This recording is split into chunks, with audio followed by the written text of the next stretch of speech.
Tole nagaan waaqayyoo hunduma keessaniif baay'atu hundumti keessan iddoo garaagaraa teessanii biyya garaagaraa teessanii yeroo kana carraa gargaarsa namoota harka qalleeyyii kana gargaaruu keessaa qooda kan fudhattan Facebookii irratti isin gaafachuudhaan namootaaf deeggarsa akka godhamu ijoollee harka qalleeyyiin waan mana barumsaatti bitatanii dhaqan dabtaraa iskiriptoo warra hin qabne bukkee dhaabbachuudhaaf iyyamamoo taatanii deeggarsa isin gootan isaan biraan geenyee isiniinis waaqayyo akka isin eebbisu isin akka galateeffachuu barbaannaa achumaan itti dabaluudhaan immoo bor waggaa dhuftu kana caalaa namoota kana akka isin gargaartaniif isin jajjabeessuu barbaannaa waaqayyo iddoo jirtanitti isin haa eebbisu waaqa keenya abbaa keenya gooftaa keenya karaa hundumaatiin nu gargaartee bara keenya irratti guyyaa irraa nu dabaltee jiraannee gaarummaa kee akka himnu waan gooteef maqaa gooftaa Yesuus Kiristoosiin galanni siif haa ta'u yaa waaqayyo obboloonni keenya biyya garaagaraa jiraatanii haala mijanne keessa dhaabatanii waan itti isaanii laatterraa obbolaa isaanii bukkee akka dhaabbataniif waan isaan gargaarteef maqaa gooftaa Yesuus Kiristoosiin galanni siif haa ta'u namni baay'ee waan qabaatee miti yaa waaqayyo hinaaffaa gaarii waan qabuuf nama bukkee dhaabbata obboleettii isaa obboleessaa bukkee dhaabbata namoota kanaaf hubannaa kana laattee akka isaanii obboleessi isaanii obboleettii isaanii akka isaan deeggarsa akka isaan godhaniif hubannaa kana waan isaanii laattee maqaan kee ulfaatu yaa waaqayyo afaan qabeenyaa isaanii immoo kan eebbifame haa ta'u biyya keessaa biyya alaatii yaa waaqayyo namoota nu deeggaran namoota obboloota keenya kana deeggaran waaqarraatti isaan eebbisuun jaalala kee haa ta'u wanti godhamu kun hundumtuu immoo ulfina kee haa mul'isu ijoollonni kun baratanii iddoo guddaa ga'anii waldaa kiristaanaaf eebba akka isaan ta'an biyyaaf eebba akka isaan ta'aniif ati isaan gargaari as keessa ilmaan badii intalli badii hin jiraatin namoota dadhabanii haala kana qindeessuudhaan boleessa koo Joosii namoota garaagaraa yaa waaqayyo haala kana keessatti qooda fudhatan ati isaan eebbisi ayyaanni kee isaaniif haa baay'atu ammanumaatti nu wajjin ta'i maqaa gooftaa Yesuus Kiristoosiin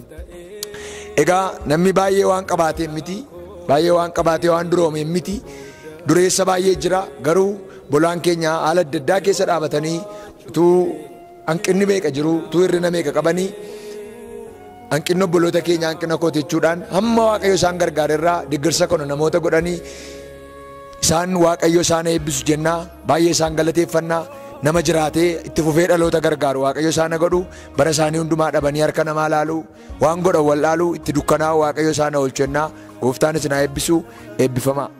Yeroo baay'ee gocha tola ooltummaa kana keessatti namoonni baay'een hin hirmaatanii garuu immoo ofirraa hafanii utuu jiraatan argina. Garuu ollaa keenya utuu laalle ollaa keenya hamma keenya immoo namni hin jiraanne jira. Namni bakkeedha haala namaa argaa akkatti mana keessatti jiraatu nama isa mana keessa jiraatutu beeka namni bifa namaa bakkee argaa waaqayyumatu simboo bakka buusee nama gargaara. Kanaaf yeroo baay'ee carraan argamuu keenya baay'ee nama rakkisa garuu immoo waaqayyo fuulduratti argamtanii waaqayyo isin jaallachuu isaatti waaqayyo rakkina keessan kafar gochuu isaatti iyyuu baay'ee waaqayyoodhaan galateeffachuu qabna nu waaqayyo immoo nu gargaaree rakkoo keenya cufuu isaatti iyyuu baay'ee waaqayyoodhaan galateeffanna kanaan isinin jedha. Gargaarsi inni kuni waan xinnoodha nuyi dabtarii maaf iskiriptoo isinii qabanne waggaa dhufutti immoo kanuma caalmaa waaqayyo waan kana caalu waan gaggaarii akka isinii qopheessu waaqayyoodhaan kadhannaa namni hin geeddarama hin darba innarra gargaare boru gargaaruu dhiisuu danda'a humni namaa dhaabbataa miti waan ta'eef badhaadhinni lafarraa gabaabaadha waan ta'eef inni boru gargaaruu danda'u immoo waggaa isa taanutti immoo kanuma caalmaa gargaaruu danda'a karaa feesbuukiitiin. Waan xinnoo tokko hojjanne feesbuukii irratti gaafa waa maxxansanii yeroo baay'ee waan hammeenyaatu maxxanfama. Ani immoo xinnoo obboloota koo mariisisee yaada xinnoo gara koo dhufee ture maaliif feesbuukii irratti namni hirmaate haa hirmaatu nama lama sadii isa ta'u dabtarii tokkoof iskiriptoo tokko nu arjooma inni maaliif naman kadhannu hedhee yaada kana nan kaasee fi hin fudhatanii ana biratti obboleessi koo Abdiin jira obboleessi koo Faarfataa Maarqos jira Faarfataa Mangistuu Baqqalaa jira Faarfattuu Bilisummaa Mulgeetaa jirti akkasuma bakkeedha obboloonni keenya Obsee Qixxaataa Mucaan jedhamtu jirti faarfattuudha biyya kana keessaas biyya bakkeedhaas hamma danda'an utuu hojii isaanii hojjetatanii waanuma xixinnoo itti hirmaatanii kana isinii qoodan jechuudha. Kanaaf galanni isaa kan waaqayyooti. Viidiyoo kana immoo kan nuyi waraabaa jirruu fi ergaa biraatiif utuu hin taane ergaa fuune sana amanamummaadhaaf jennee isin qaqqabsiisuu keenyaa fi ormi immoo ergaa ishee viidiyoo kana argee nu illee isin bukkee dhaabbanne waan xinnoo kanaanii kana caalmaa immoo iddoo garaagaraa akkuma namni rakkate jiru warri viidiyoo kana argan immoo ollaa isaaniiti waan akkasii akka godhaniif fakkeenya gaarii akka ta'u jenneetu viidiyoo kanas waraabne jechuudha. Kanan isiniin jedha gooftaan isin haa eebbisu baga nagaan dhuftanii guddaa isin jaallannaa waaqayyo gooftaan isin haa eebbisu amma kallattiidhaan maqaa keessa waamne isinii kennina. Dhumarratti wal wajjin deemna waan ta'eef hin deemtan jechuudha fudhattaniitu yaada yoo qabaattan yookaan wanta isinitti dhaga'amu waan dubbatte yoo jiraattan barattoonni qofti nu dubbattu jechuudha. Waaqayyo isin haa eebbisu kallattiidhaan sanatti darbina. Ol waaqarratti siifaa ta'u kanaan immoo gooftaa tolli kee narra baay'ataa jaalalli kee narra baay'ataa jaalalli kee narra baay'ataa jaalalli kee narra baay'ataa jaalalli kee narra baay'ataa jaalalli kee narra baay'ataa jaalalli kee narra baay'ataa jaalalli kee narra baay'ataa jaalalli kee narra baay'ataa jaalalli kee.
Walumaa galatti gaatii namoota 14 fi peennaa keessan daftara keessan jechuudha walitti qindeessinee waan arganne isinii qoonne namoonni muraasni immoo asitti hin argamne isaan immoo lafa isaan jiranitti akka isaan qabu isin goona jabaadhaa ergaan nu isinii qabnu akka isin barattanii boru immoo isa har'aa kana argitanii boru immoo obbolaa keessan akkasitti guddattanii gargaartan barbaanna.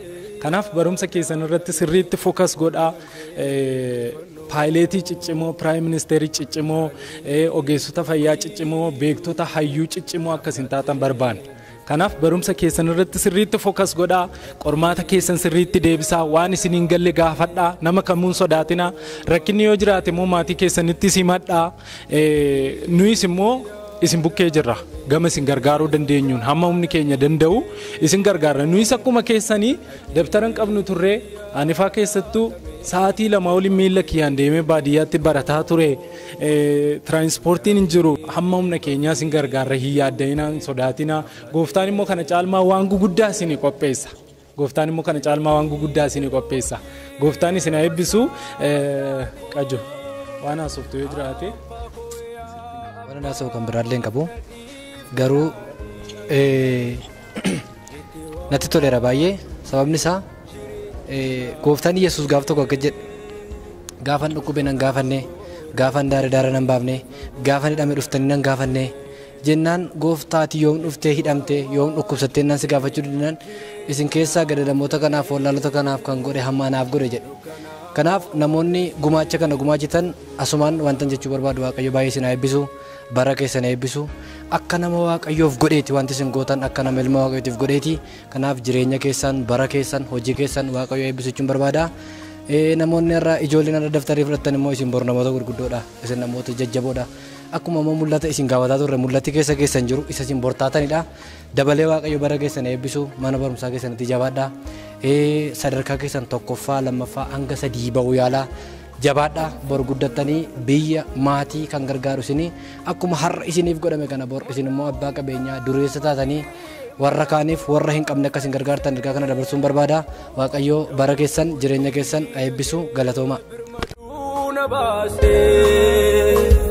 Sinata agarsiise ulfina saduma jaalallee koo Yesuus fayyisuu keenima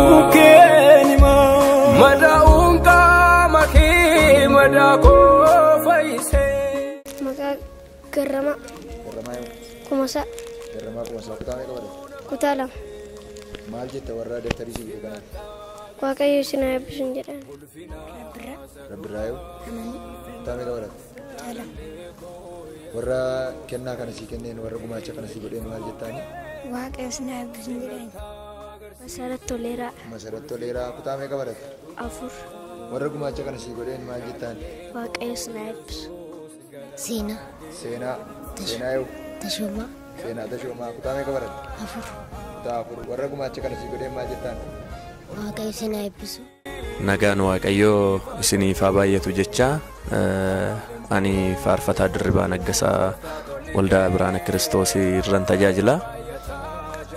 Akkuma amma teessanii ilaalaa jirtan kana sagantaa kana irratti argamee hirmaadhee argeera. Sagantichi sagantaa gargaarsaa ijoollee harka qalleeyyii maatii isaanii barsiifachuu hin dandeenye sababii harkaa dhabinsaanii barachuu hin dandeenye sagantaa kanarratti argameetanii nan gargaarsa godhame kana laalee baay'ee jaalladhee itti gammadeera. Facebook irraa argeetaniinan maa inni sagantaan kun jedhee dhaqee hordofeetaniinan karaa faarfataa Joosiitii kana nani wal quunnamnee sagantaa kana akka irratti hirmaadhuu fi carraa argadhe. Hamman argetti sagantaan kun bareedaadha. Gara fuula fuulduraatti illee sagantaan akkasii kun yookiin sagantaan gargaarsaa kun otoo dhaabbachuu baate yookiis immoo qixa kamiin nami gargaaramuu qaba jedhamee kan jajjabeeffamuu qabuu fi kan hordofamuu qabudha. Walumaa galatti egaa sagantaa akkasii kanarratti namoonni harka keessa galfachuun baay'ee bareedaadha. Eebba waaqarraatiifis barbaachisaadha. Wal gargaaruunis barbaachisaadha waan ta'eef sagantaa kana baay'ee jaalladhee itti gammadeera. Egaa dhaamsinsinii dabarsu yoo jiraate nama hundumtuu otoo wal gargaaree gaariidha. Namoota ollaa keenya jiranis namoota ijoollee barsiifachuu hin dandeenye yookiis immoo namumallee nama gargaaruu danda'u eenyu jennee ilaalleetiniin walitti himnee ergaasaa walitti daddabarsinee kan jajjabeeffamuu qabuu fi hordofameetiniin sagantaan kun itti fufuu kan qabudha. Sagantaan deeggarsaa kun jechuun barbaada. Dhaamsinani qabu numa galatooma. Nagaan isiniif haa ta'u kam jirtu saba Waaqayyo iddoo jirtan hundumatti. Maqaan koo faarfataa Mangistuu Baqqalaan jedhama. Waldaa Masarata Kiristoos Keellaa Buraayyurraa inni tajaajilaa jira. Akkuma beekamu viidiyoo kanarratti har'a akkuma ilaalaa jirtan sagantaa addaati kan nu qabnu. Sagantaan kun yeroo darbe karaa garaagaraatiin akkuma isiniif ibsamaa ture namoonni sooshaal miidiyaa fayyadamtanii obboleessi keenya faarfataa Joosiin namoota iddoo garaagaraa keessa hawaasa keessa jiraannu keessa daftara bitatanii ijoollee isaanii mana barumsaa galfachuu hin dandeenye yookaan immoo namoota dhiibbaa jireenyaa karaa garaagaraa rakkina garaagaraa keessa jiran kanaaf maaliif iskiriftoo tokkoof daftara tokko hin binnu yaada jedhuun mul'ata keessa isaa bule kana nuuf fire nus yaada isaa gaarii akka ta'etti gaafa isaa fudhannu yaada kana innis barreeffamaan gadhiisee naan sheer goonee namoonni yaada kana yaada isaa gadi fageenyaan galeef karaa garaagaraas nu quunnamanii namoota kana gargaaruu akka qaban inni kaanii maallaqaan inni kaanii meeshuma sana bitee dhufuudhaan yaada kanatti hirmaatanii kun warra sagantaa raawwii isaa irra geenyeerra. Kanaaf dhuguma yaada kana hubattanii yaada keessaniinis maallaqa keessaniinis kanatti warra hirmattan Waaqayyo guddaa isin haa eebbisu jenna. Kana wal qabatee guyyaa har'aa kana ijoollee 14 fi daftara mana barumsa isaaniif isaan ga'uu fi iskiriiptoo torba qophaa'uu danda'eera. Kun immoo baay'ee waan guddaa Waaqayyoon nama galateeffachiisudha. Gara fuulduraattis namoonni yaada kana viidiyoo kana ilaaltanii kanaan dura wanni nama gargaartan sin keessatoo jiru karaatti namoota gargaartan dhabdanii kan yaada keessan keessa jiru karaa nuquunnamtanii yaa hojii kana nu wajjin hojjechuu dandeessu. Gara fuulduraatti hojii guddaatu hojjetama jennee abdanna. Ijoolleen iddoo kanatti gargaaraman illee ijoollee boru guddatanii biyyaaf ta'an deebi'anii immoo kan nama gargaaran kan iddoo gurguddaa ga'an carraa barumsaa dhabanii rakkachaa jiraatan iyyuu malee Waaqayyo kaayyoo gurguddaa kan isaan irraa qabu akka jiru baay'ee amanna waan ta'eef Waaqayyo sinaa eebbisuun jedha. Egaa sagantaa keenya asirratti raawwannaa. Waaqayyo dabalee daddabalee bara keessan jireenya keessan eebbisu eebbifamaa. Boloota keenyaan ammas irra deebinee Waaqayyo gatii dadhabbii keessanii akka inni hin balleessine namannaa. Waaqayyo sinaa eebbisu. Gaaf tokko namoonni kun warra biyya geggeessan ta'anii warra waldaa kiristaanaa geggeessan ta'anii dokteerii ta'anii isaan immoo gatii ammaa kana dachaadhaan akka isaan baasan abdii qabna. Warra biyyaaf dhaabatan warra lammii isaaniif dhaabatan akka isaan ta'anii gocha kana yeroo goonu qomoo namaatu gargar hin baasin, amantaa namaatu gargar hin qoodin, dhala namaa kan ta'e hundumaa bira dhaabbachuudha kaayyoon keenya. Isinis kana beektanii gumaacha gootan kanaaf Waaqayyo waaqarraa badhaadhummaa isaa dhuma hin qabneen isin haa eebbisu. Jabaadhaa. Nutis kadhata keenyaan isin waliin jirra. Amma Waaqayyo nu gargaaree lammii keenya bukkee dhaabbachuudhaan gumaacha isin gootan kana galmaan geenyee gatiin dadhabbii keessanii iddoo guddaa akka inni ga'u abdii qabna. Eebbifamaa barri keessan jireenyi keessan eebbifamu. Boloonni keenya nu wajjiniin dadhabaa turtan amma iddoo kana kan hin jirrellee lafa jirtanitti Waaqayyo hunduma keessan isin haa eebbisu isiniin jenna. Eebbifamaa. Galatan jedhaa man danda'u ol waaqarratti siifaa ta'u kanaan hin bo'u gooftaa tolli kee narra baay'ataa jaalalli kee.